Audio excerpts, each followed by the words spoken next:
United We Are is the debut album from Hardwell, who joins us now on B-Sides On Air. Welcome back to San Francisco. Thank you, thank you. I gotta say right off the bat, that is a very weird thing for me to say. You've done so many compilation albums, mix albums, individual singles, those kinds of things, yet this is the debut album. Exactly, Proper. yeah. Why wait till now to do this? Why not have done this 2 years ago? I don't know, it felt as the right time. You know, I was constantly on the road, I was always touring, and I wanted to have some proper studio time to actually work on the album, finish the album. As you mentioned, you know, I was constantly working on single releases, and then I kept a couple of vocal tracks, and I was just developing myself sound-wise, so this just felt as the right time to actually release the album. Mm-hmm.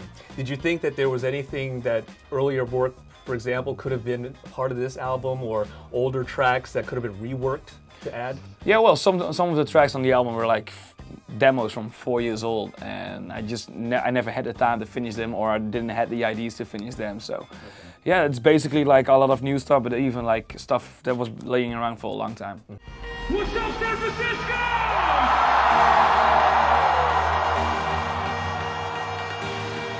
If you're ready for it, let me hear you make some noise! You incorporated a lot of friends that Exactly, you had worked with in the past, like Bright Lights, folks that you've worked with.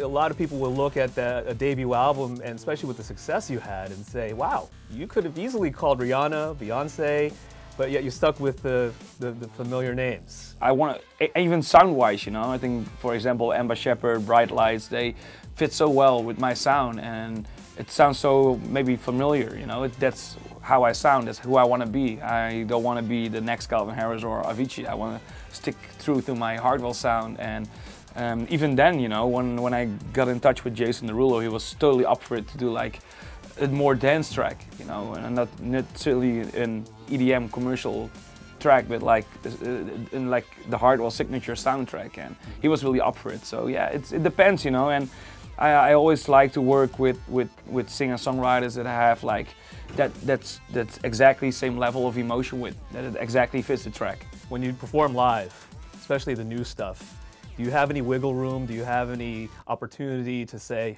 maybe I can throw in a little surprise or extend the track, make it sound different? Yeah, definitely. Yeah, I always do that. Yeah. I always make new edits, new mashups of everything, and I always try to keep it interesting for the crowd, especially if people watch my set a couple of times, or like a couple of months later. I always want to keep like an interesting set. I never play the same sets, same mashups or whatever. I always try to keep it interesting by just changing small parts of it. I'm very glad to hear that, right? Just like other DJs complain, we don't want to hear button pushers or USB sticks. Final question, you are living the dream, being friends, personal friends with Tiesto. Your mentor, the guy you looked up to, basically inspired you to get into music. Yeah. It's like me, you know, being friends with my favorite baseball player. Yeah. What's it like to be friends personally? It's great. We talk a lot about music, private stuff, whatever. It's like a big brother I never had. You know, I met him almost 5 years ago, and I was opening for him like all his shows worldwide, and we became really good friends. We have already like a couple of collaborations now, and we're always talking about music, and it's great. You know, it's as you said, it's almost like a dream coming true. You Snapchat each other like, oh, look what I found. Yeah, exactly. Right? Yeah, it's just, you know, we always send each other funny stuff and just talk about, hey, how was your gig last night, and like simple stuff. Wow, that's awesome. Well, you are definitely an amazing talent. We appreciate your time and continued success. Thank you, man. The album is called United We Are. It's Hardwell. You're watching B-Sides On Air.